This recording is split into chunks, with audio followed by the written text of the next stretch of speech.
What's up, everybody? Welcome into another edition of the CanesInSight podcast. I am your host, Peter Ariz, alongside D-Money. We have a special guest tonight, Demetrius Freeney, one of the recent commitments over the last week. D, I know you want to get into Cam Pruitt's commitment at the linebacker position. Staff very excited about him.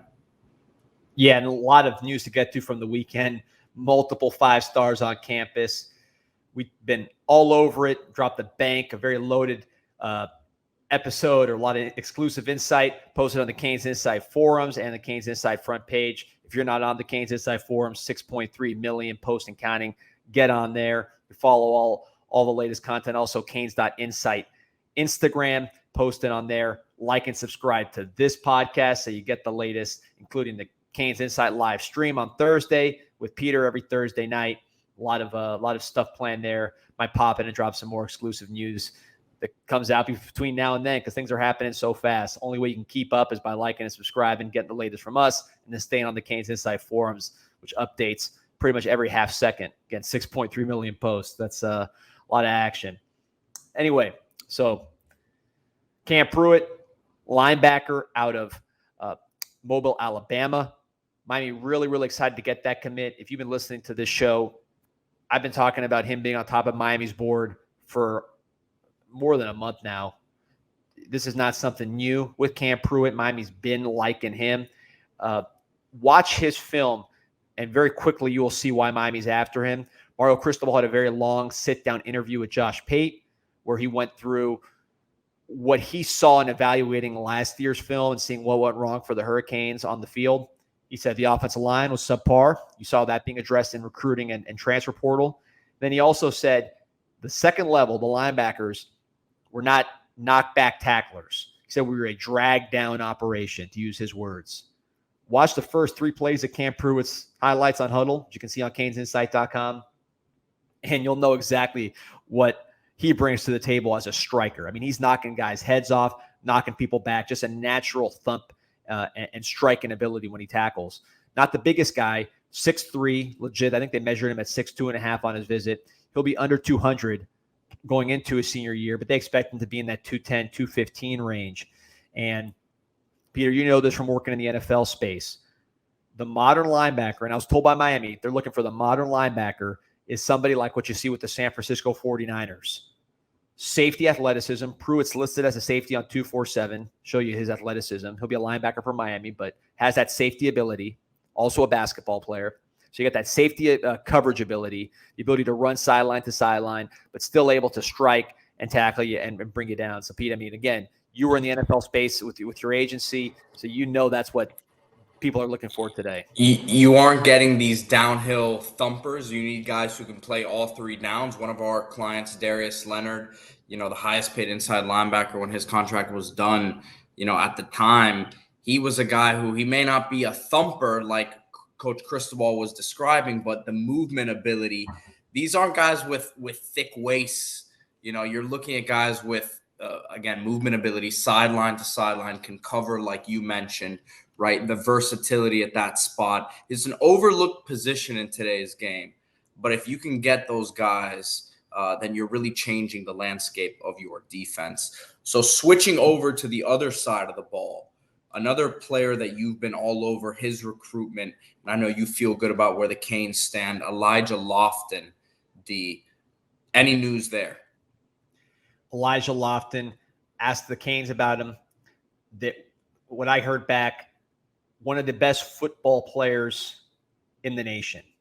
And they use that term for a reason. To me, football player means versatile, can do a lot of things on the field, not just one thing. It means tough, and it means instinctual. And he's all 3 of those things. 6'1", 240, so he's undersized in terms of what you call a traditional inline tight end. But multiple receiving touchdowns, out of the backfield as basically a running back. They just handed him the ball. Great blocker. This guy's weight room numbers are off the charts. Squats over 500 pounds. Great bench. His verified testing numbers are in the top 10% of our database, ahead of Brevin Jordan. So if you want to compare him to another tight end who also went to the same high school, Bishop Gorman in Las Vegas, also sort of undersized now in the NFL. Lofton tested ahead of him athletically, on top of what he brings to the table just as from his toughness standpoint. And you watch him against Mater Dei.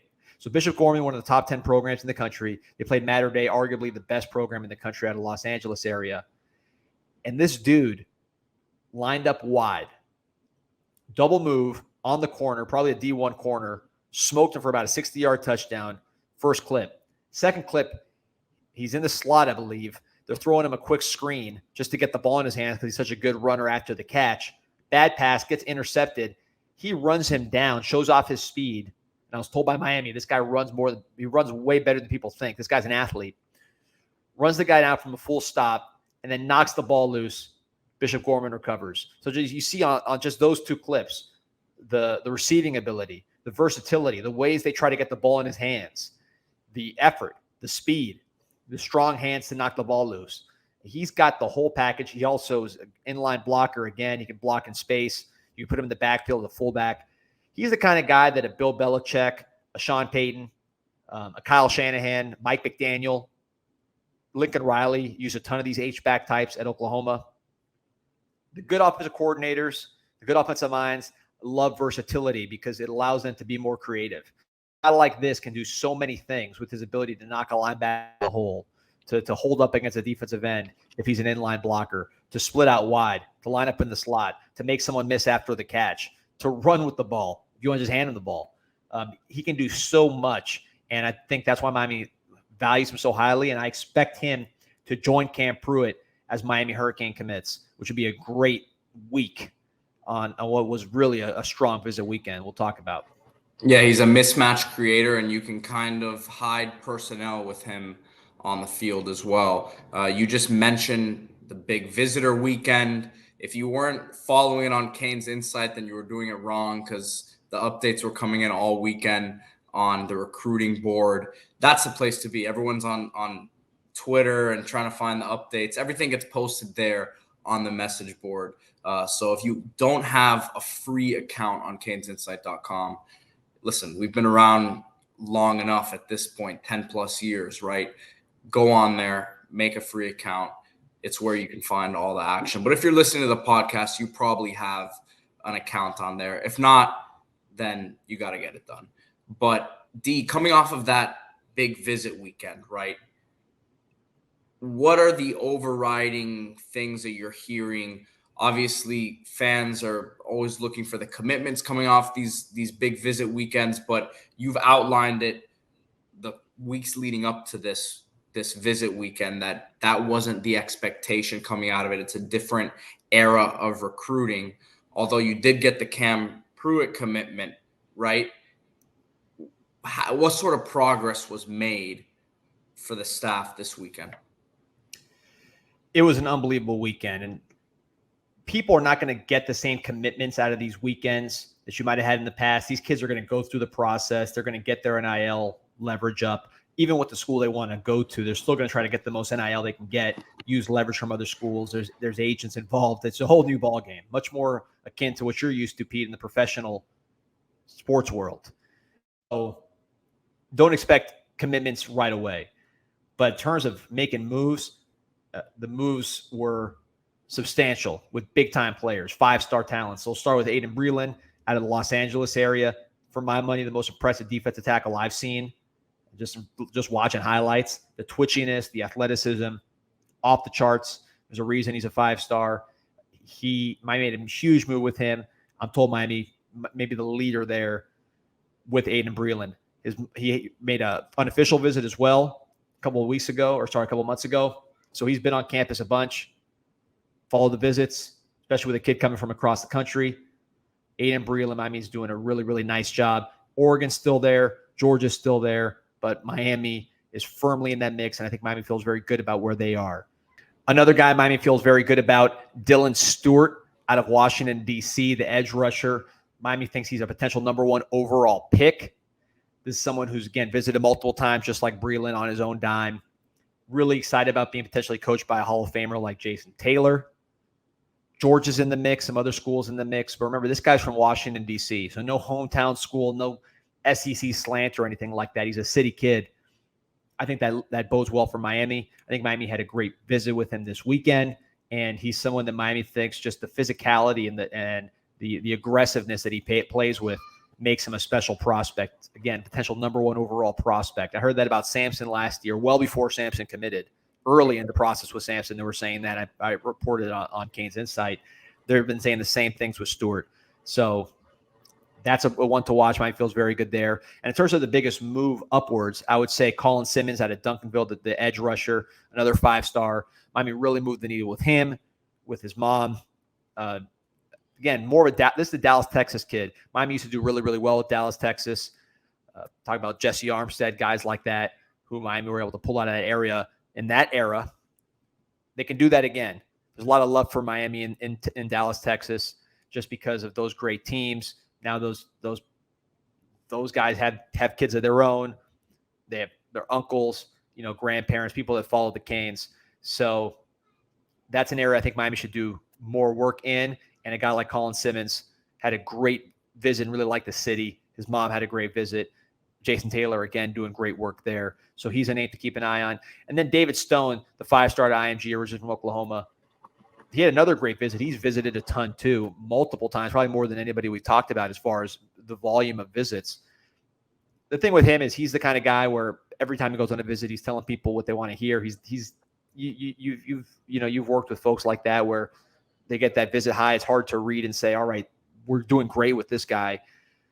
That one will be an up and down process. I don't think anybody knows what he's going to do, but the fact that he's visited so many times is very telling in my view. His good friend Jaden Jackson, also at IMG, is visiting this week. So a lot of connections with David Stone. Another 5-star. Those were all defensive linemen, of course, but Ellis Robinson, the cornerback, originally from New York, another IMG kid, another guy who's visited multiple times, committed to Georgia. I think if signed day were today, he'd go to Georgia. I think if Miami has a good season, he will be a Cane. He just wants to see the product on the field, as does the people around him. But in terms of liking the school, he loves it. His family loves it. He's been here multiple times. His teammates are here. A lot of great momentum with Ellis Robinson. Of course, he'd be probably a day 1 starter given the position he plays at corner, which is an incredible need. But these guys, they want to see how we play. And there's going to be money for these guys ultimately. The NIL is not going to be a problem, but they're still going to want to get out there and get that number up as high as they can. The good news is Miami can meet numbers, and it's just a matter of making them like the school and want to beat Hurricanes. And I think they've done a great job with that, doing the best they can in that regard.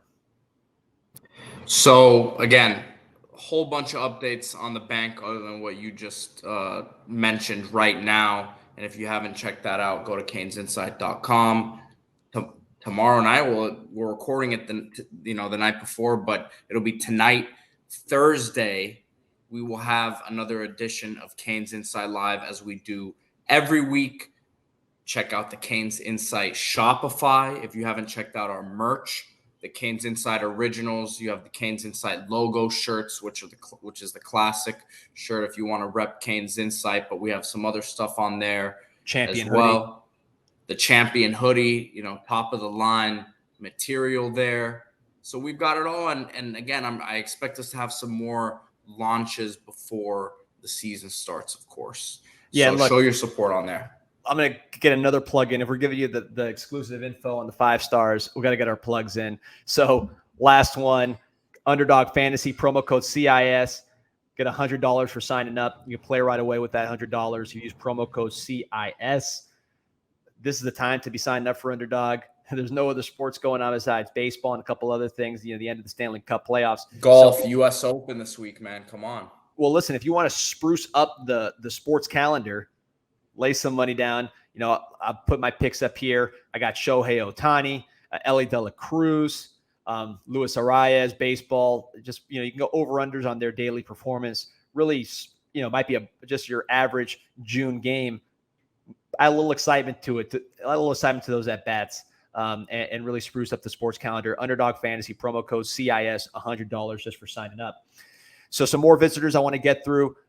Jarrett Gibson, the running back out of IMG, great visit. I'd say Miami and Texas are running close. Probably Texas is ahead, but Miami had a good visit with him. Braylon Staley, I don't think anybody has a great read on him. I know he liked his visit, the wide receiver out of South Carolina, Aiken, South Carolina. Tennessee visit will loom large for him. I think it'll be a Miami-Tennessee battle for Braylon Staley. Ty Hilton, a developmental tackle out of Orlando. That's going to be an in-state battle, but Miami likes him. I think they're going to let him take his Florida visit and see where that goes and then see where the chips are. LJ McCray, defensive lineman out of Daytona Beach. We talked about him a lot last week. Miami loves him. They compare him to Leonard Williams, think he's an absolutely special player, a 5-star talent. Great visit. It's going to be a big three battle with him. He'll take his process all the way through.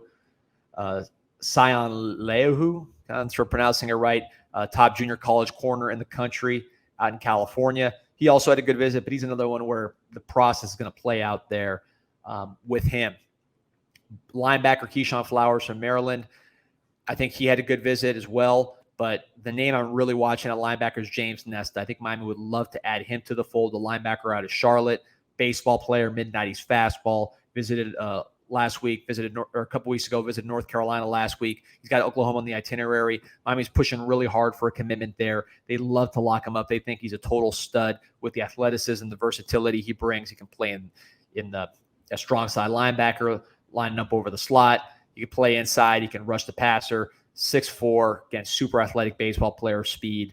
A lot to like with James Nesta. So I think that's the linebacker I'd keep an eye on now that Cam Pruitt's in the fold. The guys to watch next week, or I guess this weekend coming up, Justin Scott, 5-star defensive tackle out of Chicago, and then also Kevin Riley, the running back out of Tuscaloosa, Alabama. Justin Scott, Miami's got a lot of momentum. He's got family friends that are going to be playing or coming to Miami as students. One of them will be walking onto the football team. So again, Chicago kid, kind of like Dylan Stewart. There's a city connection there. Maybe he wants to go to maybe he has interest in Notre Dame, but he's not like born to go to Notre Dame. This guy's from a city. He's used to that big city environment that Miami can offer. So I like Miami with Justin Scott. I think Miami's in a great place to potentially land a commitment. I think he may be rounding third in his recruitment. Same with Kevin Riley. His only official visit is set up to Miami. He may be getting close to a commitment. Miami feels very good about where they're at with him, and they absolutely love him. He is on top of their, in terms of the overall board, Kevin Riley's on the offensive targets super high up. Top 100 player in his own right, high 4-star, but really just great athlete, great quicks, runs you over, has speed, bigger than I think he's listed at 195, but he's got a bigger frame. He's going to be a 200-plus pound back, no problem, and about 5'11". So Kevin Riley, someone that Alabama wants. Usually don't lose guys out of Tuscaloosa, but I understand he may be wanting to leave town. So Kevin Riley's a name to keep an eye on next week, along with Justin Scott. And then the subsequent weeks, the June 23rd weekend is a super loaded weekend. Isandri Afua, one of the top interior linemen in the country from Seattle. He's another one that I'd say might be on potential commitment watch, and Miami's going to push hard with him, getting him on campus again. And D-Money, of course, the commitment from Louisville transfer KJ Cloyd at linebacker. What are you hearing about that pickup? Yeah, originally from Columbia, Mississippi. This is someone who played under new linebacker coach Derek Nicholson at Louisville, so obviously familiarity is the big deal there. This guy who was a junior college transfer originally from Columbia, Mississippi, transferred to Louisville in 2020, played in about 36 games, has 40 tackles, 0.5 tackles for loss, so not very productive, more of a backup role in his 3 years at Louisville. Was poised to play a lot more. Louisville had some really good linebackers and moved on. If you watch the spring game, he played a very prominent role, flashed at times. So he was poised to play more at Louisville, ultimately decided to follow his linebacker coach, Derek Nicholson, to Miami. He's somebody that has size and speed, no question, about 6'2", 229. Self-reports a 4'5". I don't know if he's that fast, but when you watch his JUCO tape, watch the spring game where he played a little bit more, you can see that speed. So I think the physical traits are there. Instincts is going to be what decides whether he plays or not. But look, you went to the spring game, you saw Rocky Shelton, who's a talented walk-on, was a scholarship player at Duke, but still, a walk-on playing a lot. Ryan Ragone, same thing. You want more competition there with size and speed to push the starters. A guy like Wesley Basaint, you want to push him. I think KJ Cloyd does that, and Miami's going to bring in a lot of freshmen. You're going to add Malik Bryan, who was here in spring but was injured. He's going to be back playing. Bobby Washington, who had an unbelievable spring but missed a spring game. he'll be in the mix. Popo Aguirre, he's going to be here for the first time. Marcelius Pulliam, who's really getting people excited, linebacker out of Atlanta. So the freshmen are coming in to add depth and competition, but you want veteran depth and competition as well, especially if somebody transfers out. So I think that's what KJ Cloyd brings, a familiar face with some tools for Derek Nicholson to plug into that linebacker rotation and to push a guy like Wesley Bassane. So Summer B enrollees coming in this week, and one of those guys will be Demetrius Freeney, who of course committed last week, and we got him on the CanesInSight podcast. So we will leave you with that interview tonight, and of course stay tuned to CanesInsight.com. Another big visit weekend coming up. The live show tonight. We'll see who comes on. Always have some special guests dropping inside exclusive information. Again, every Thursday night, the CanesInsight live show. D-Money, anything else you want to add? No, check out the live and keep refreshing on CanesInsight.com. It's activity's crazy right now, man. People are breaking their fingers on that refresh button. So don't miss out. Go Canes. Go Canes. Demetrius Freeney up next.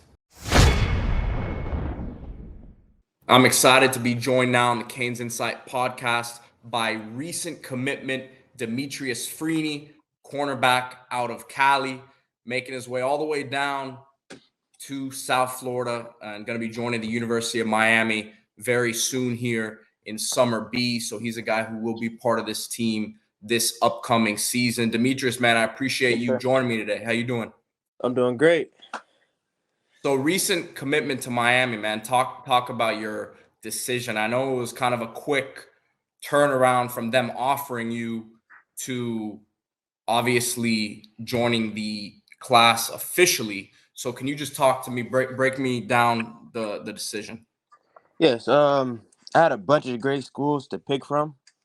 So I was blessed with that opportunity, but my deciding factor was where I felt most comfortable and where I felt I fit scheme wise, and then Mario Cristobal and Coach Adai just knocked it off. You know, I had great conversations with them throughout the whole visit, even before. They have great connections with my head coach and not my current coaches, but my previous coach from the College of San Antonio. So I felt like I can trust them with me only having 3 years of eligibility left to get me to where I want to go and develop me into the best corner I can be. So, yeah. You talked about being comfortable. Yes. How much was that already decided before you even came down to Miami and got a chance to see the campus? Because comfort's one thing about, seeing it in person, but just the relationship you built with the coaches.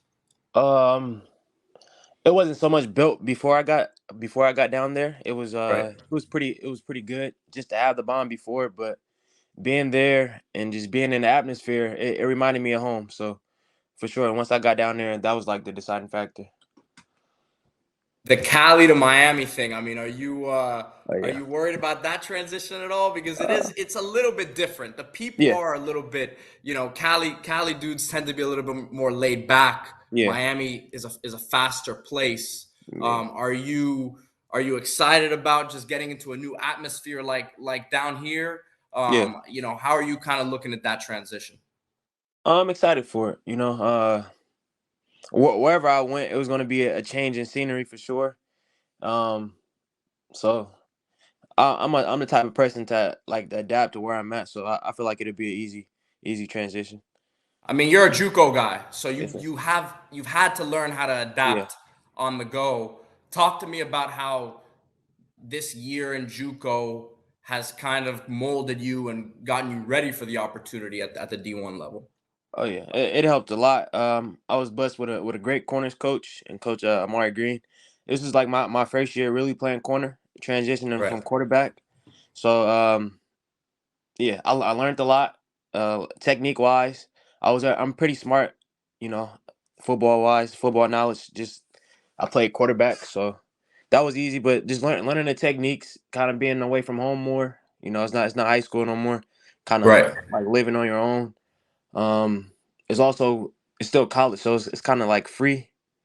You gotta go to class when you want to, and yeah, it helped a lot though. Yeah. No one. You got to go and make your own decisions. No Exactly. one's telling you got to be there Yeah. at a certain time. You just got to go and do it.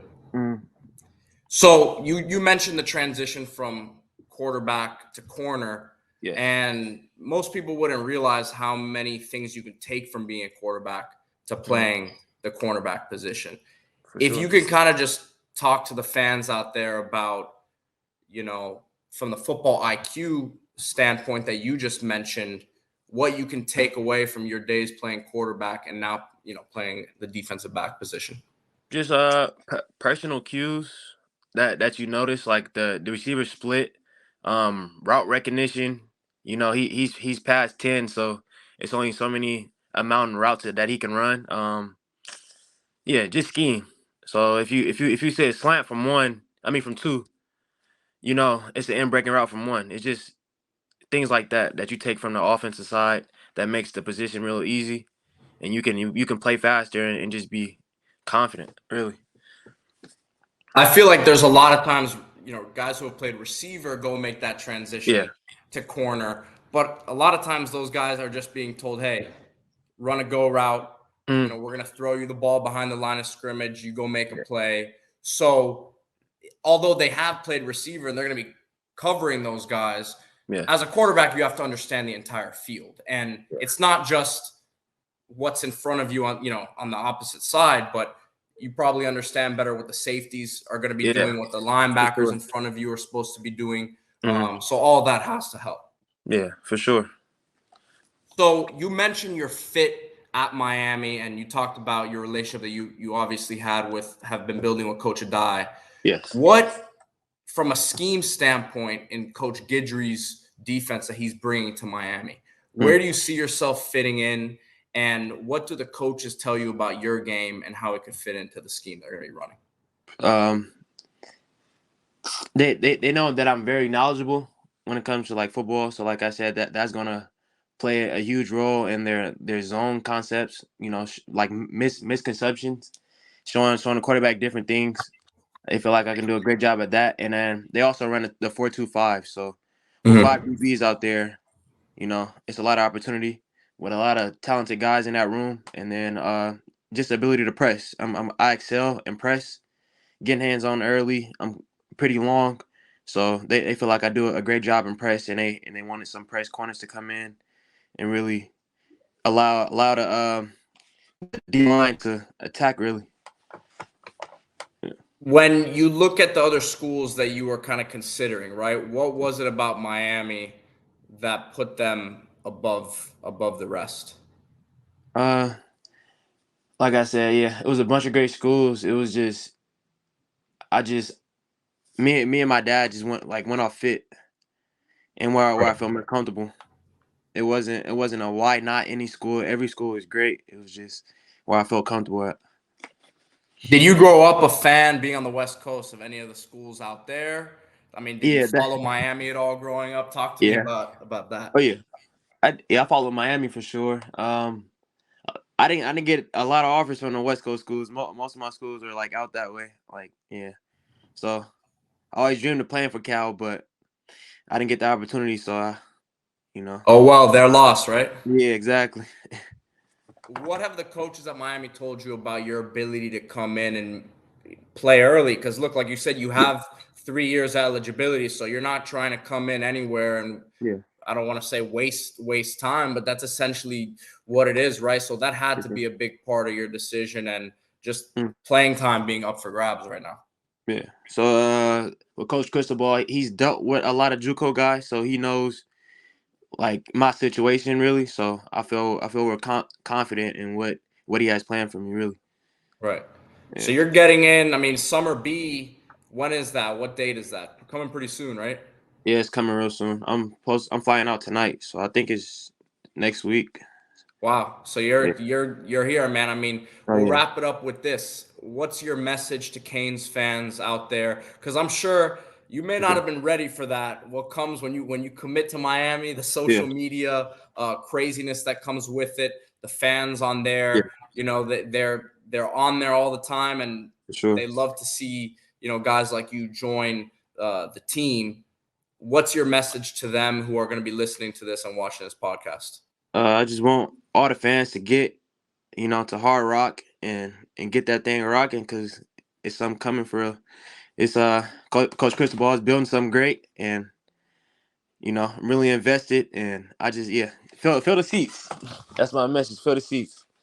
Yep, and listen, Yeah. that happens. That happens when things are going well, and obviously it looks Oh like yeah. great things are on the horizon at Miami.